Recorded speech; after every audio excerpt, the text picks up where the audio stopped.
Guten Abend, liebe Projekt Church. Guten Abend, alle, die auch zu Hause im Stream dabei sind. Kommt, stehen wir doch alle gemeinsam auf. Wir wollen mit der Anbetung heute starten, um nachher in den Gebetsabend reinzugehen.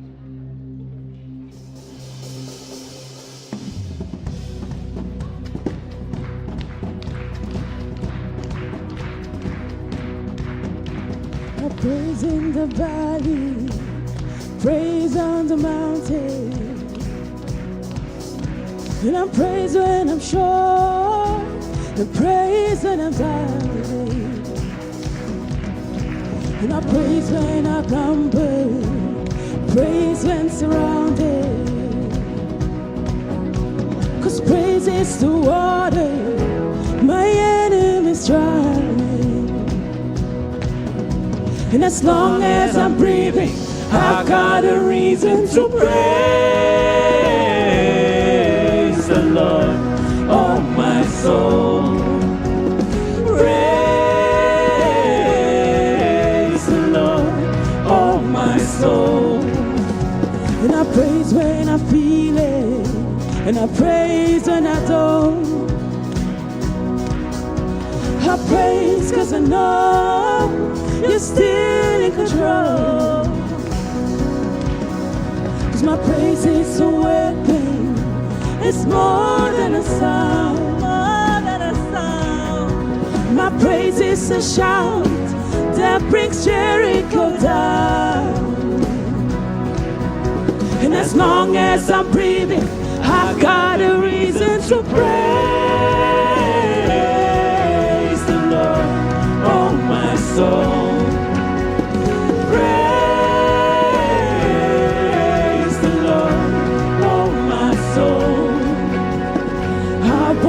Quiet, my God is alive. How could I keep it inside? Praise the Lord, oh my soul. Praise the Lord.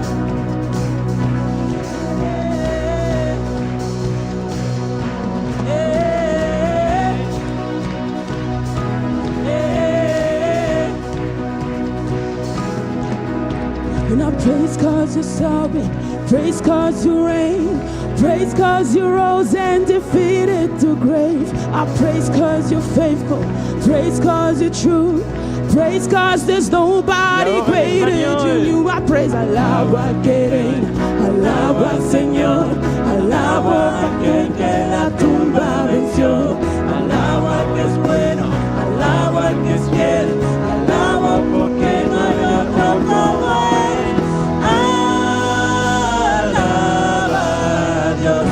Corazón, alaba a Dios, mi corazón,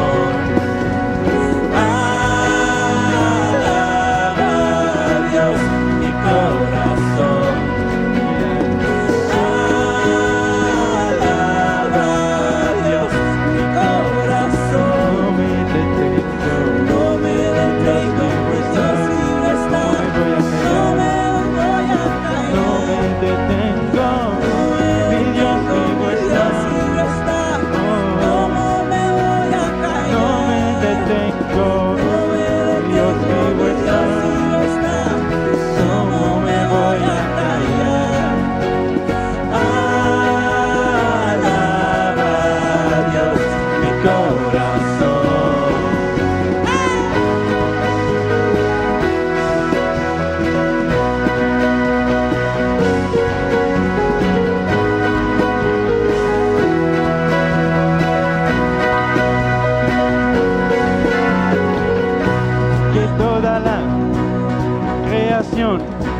Alabe a Dios, alabe a Dios, que toda la creación, alabe a Dios, alabe a Dios, que toda la creación, alabe a Dios, alabe a Dios, alabe a Dios, que toda la creación, alabe a Dios, alabe a Dios.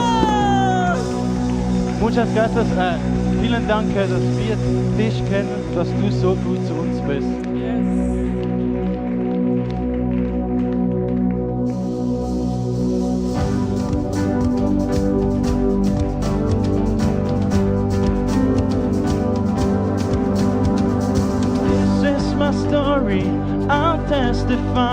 the blessings on blessings you've poured on my life. When I start remembering how good you've been,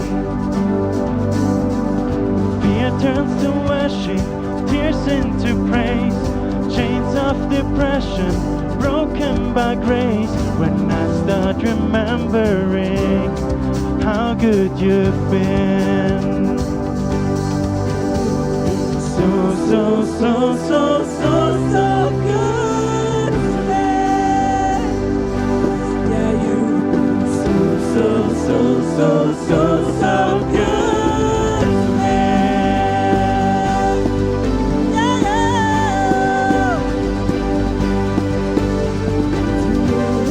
Yeah, fall to the ground, armies of heaven always surround.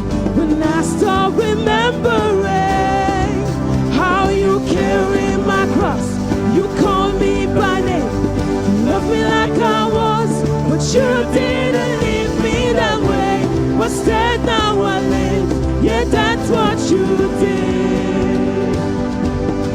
You've been so good to me.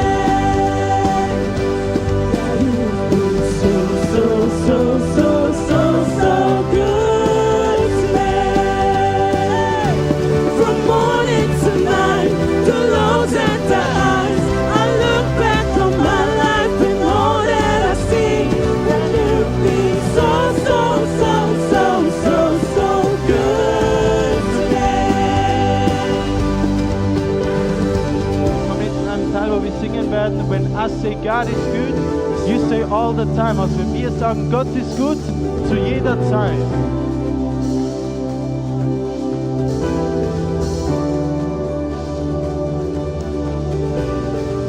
When I say God is good, you say all the time. When I say all the time, you say God is good. When I say God is good, you say all the time. When I say all the time, you say God is good. When I say God is good, you say all the time. When I say all the time, you say God is good. When I say God is good, you say all the time. When I say all the time, could you say God is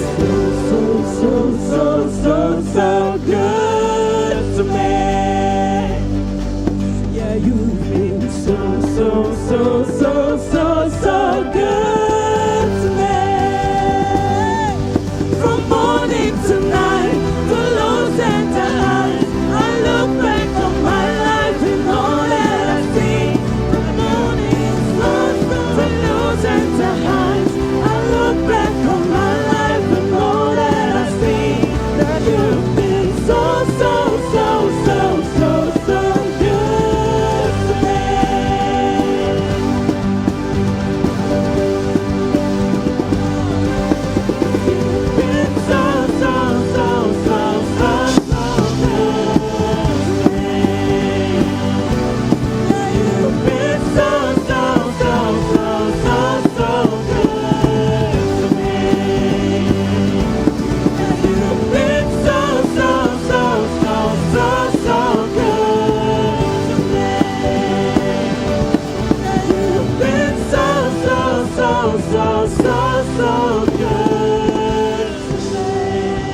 Geben wir uns Gott doch einen großen Applaus.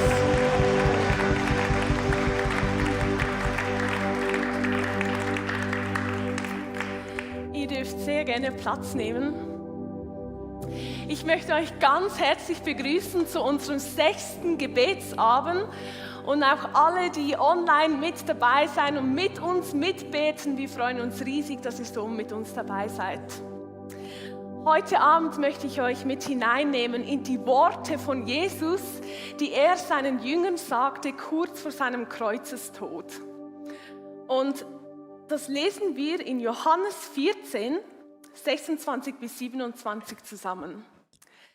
Der Heilige Geist, den euch der Vater an meiner Stelle als Helfer senden wird, er wird euch alles erklären und euch an das erinnern, was ich gesagt habe.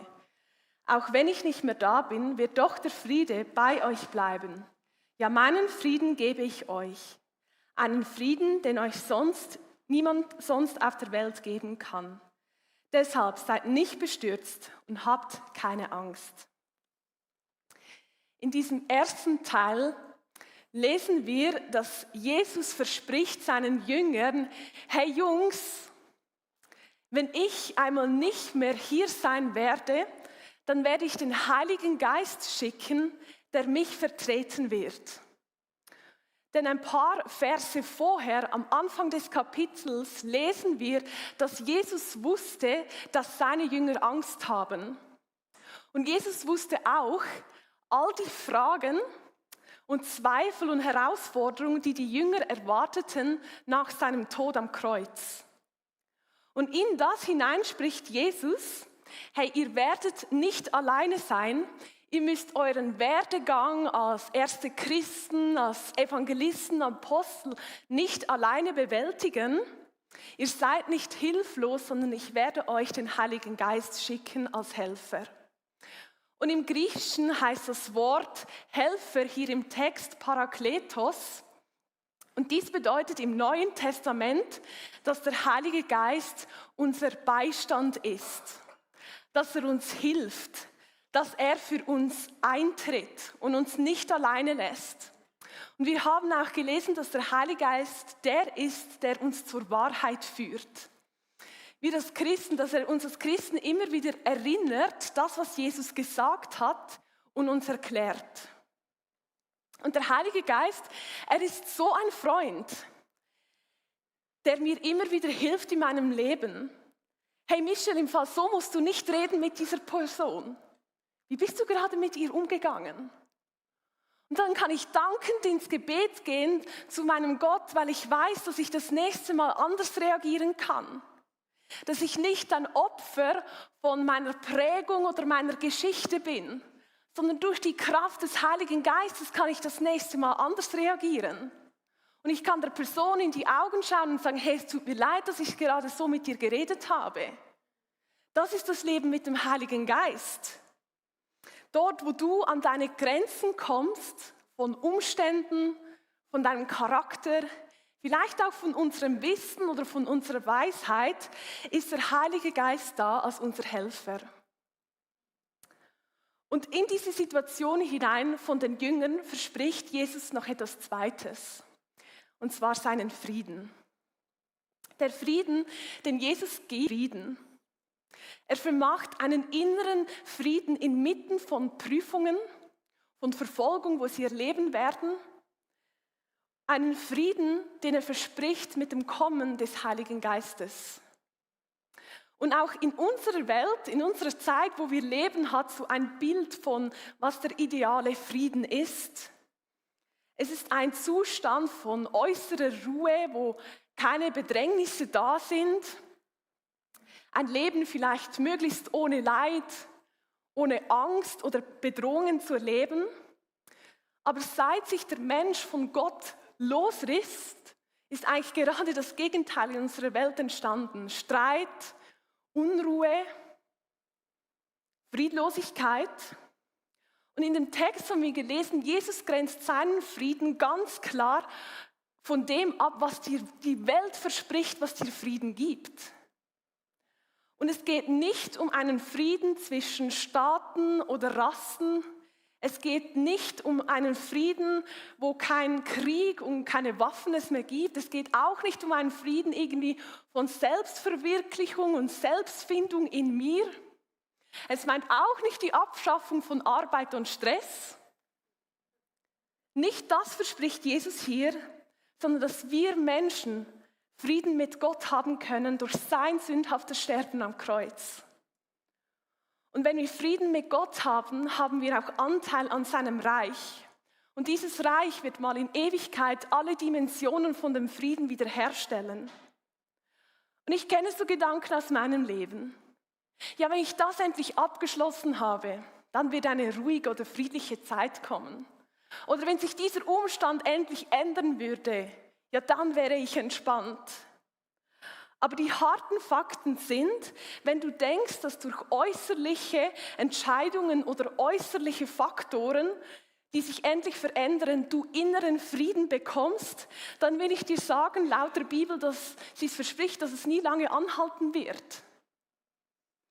Es wird einen kurzen Effekt vielleicht in deinem Leben haben, aber lang anhaltenden Frieden wirst du nicht bekommen durch äußere Veränderungen, sondern ein Leben und eine Beziehung mit dem Heiligen Geist zusammen. Und wir leben in herausfordernden Zeiten, unsere Welt in der Allgegenwart. Du hast vielleicht persönliche Herausforderungen, wir haben weltweite Herausforderungen. Und es beschäftigt mich, weil so viele Menschen in Angst leben. Und sie suchen nach Antwort, sie suchen nach Lösungen. Und wenn du Frieden haben willst, dann nicht darüber, dass du noch mehr dies und jenes tust, sondern du findest diesen Frieden nur bei Gott. Und Side Fact, nur wenn etwas hart ist, heißt es nicht gleich, dass es falsch ist. Das sehen wir in den Leben von den ersten Christen. Und ich denke an Michelangelo. Wenn du googelst, was die berühmteste Statue unserer Geschichte ist, dann wird die David-Statue kommen. Ich habe euch heute ein jugendfreies Bild mitgebracht.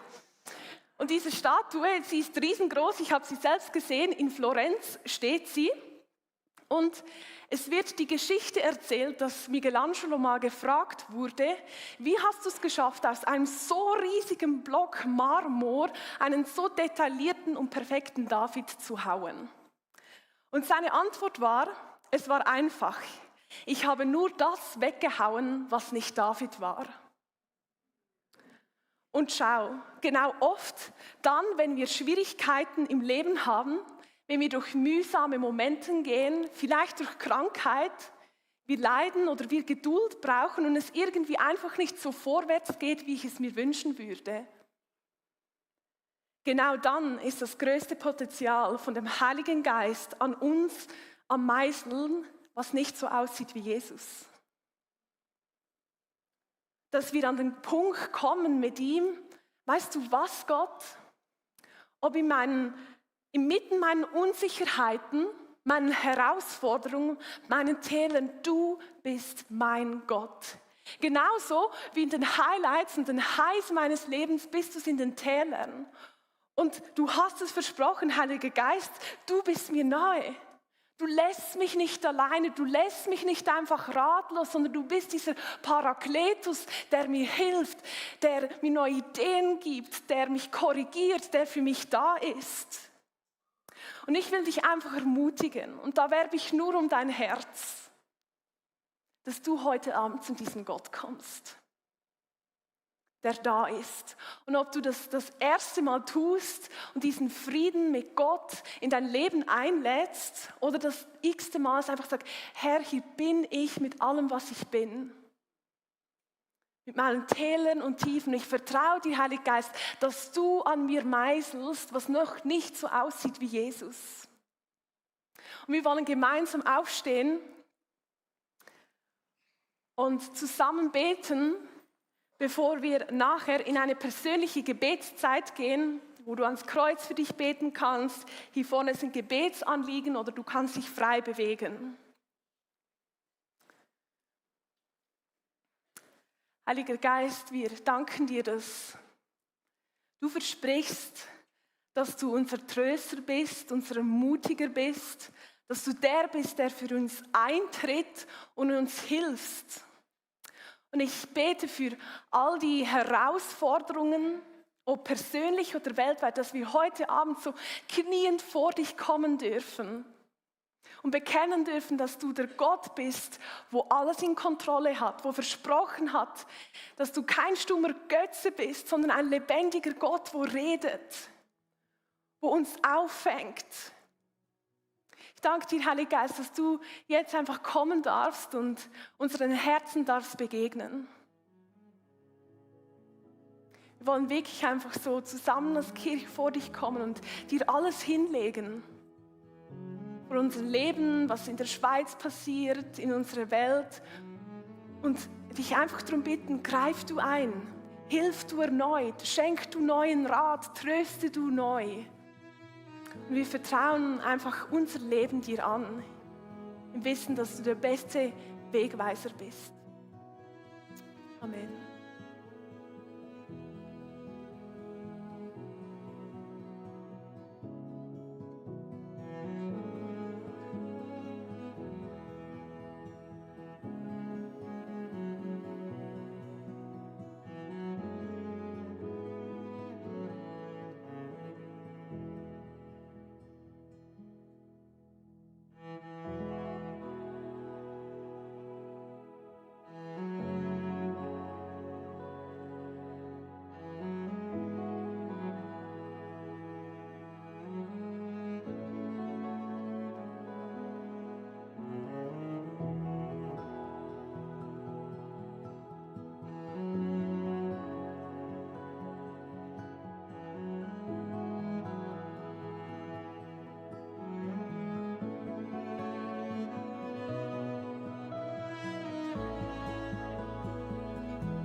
Zu tief der Abgrund, der uns einst trennte, zu hoch der Gipfel, der vor mir lag.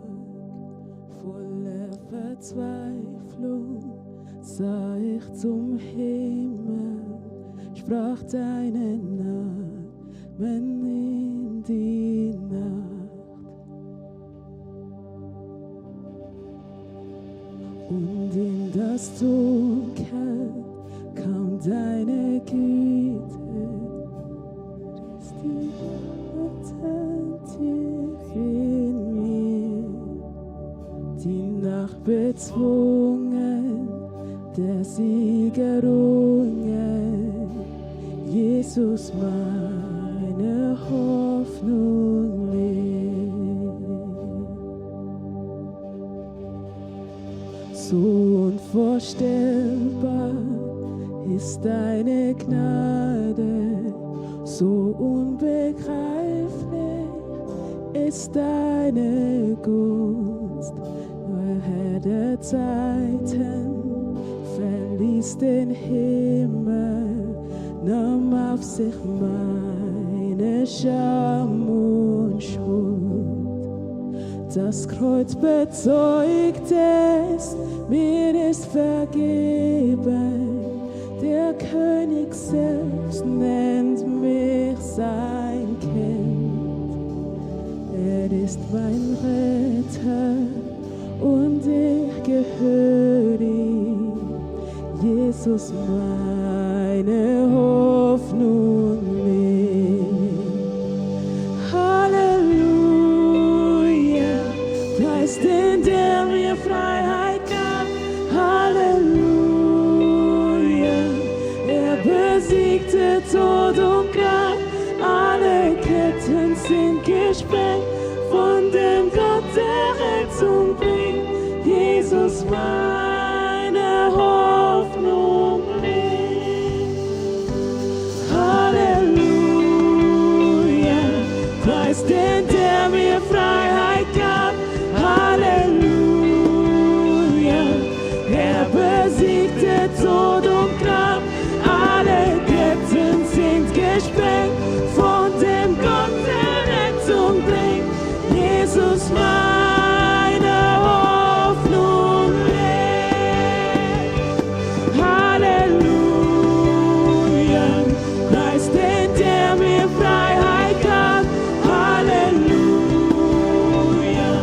er besiegte Tod und Grab.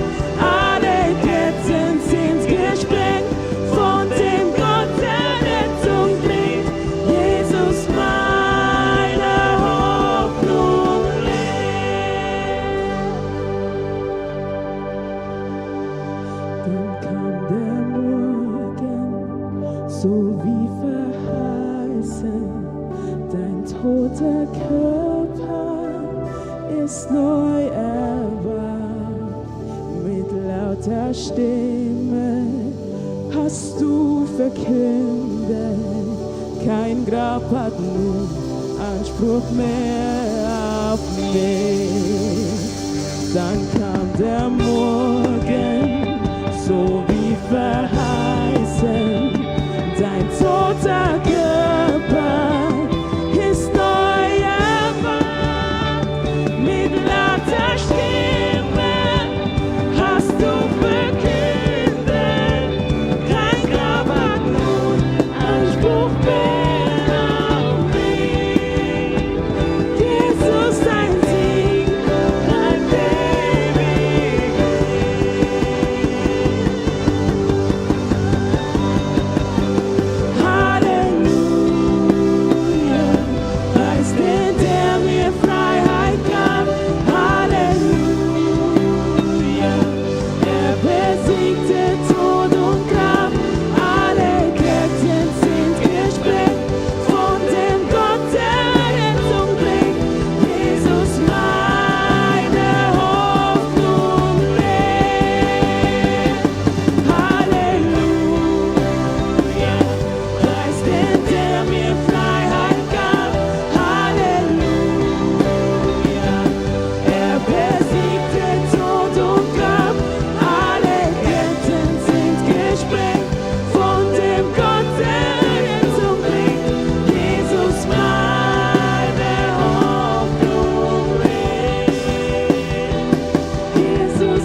in den Teil kommen, wo wir gemeinsam beten für Anliegen. Und du kannst dich gerne mit deinen Nachbarn links oder rechts zusammentun. Und als erstes Gebetsanliegen wollen wir gemeinsam dafür beten, dass das erlebbare Wirken des Heiligen Geistes in unseren Kleingruppen, in unseren Gottesdiensten oder sonstigen Treffen wirken kann. Und ihr dürft gerne Grüppchen machen und zusammen für das beten.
Wenn ihr nicht schon dort angekommen seid, dürft ihr auch sehr gerne für unseren Kigo beten, für den Uptown, für die Teenager.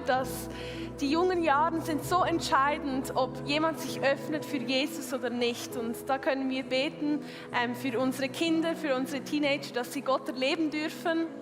Oder vielleicht hast du auch ganz Personen, die dir noch in den Sinn kommen, die in schwierigen Umständen sind. Dann bete doch auch noch für diese Personen.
Yes.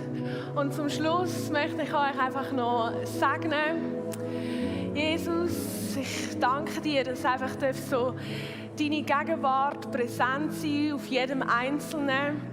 Dass du, Heiliger Geist, so als der Helfer, als der Anwalt, als der Tröster jeden begleiten in diesem Wochenende und wenn der Alltag wieder starten. Und wir beten wirklich um dein Segen, dass wir die Hoffnung und den Frieden an anderen Menschen weitergeben und tragen. Wir danken dir, Jesus.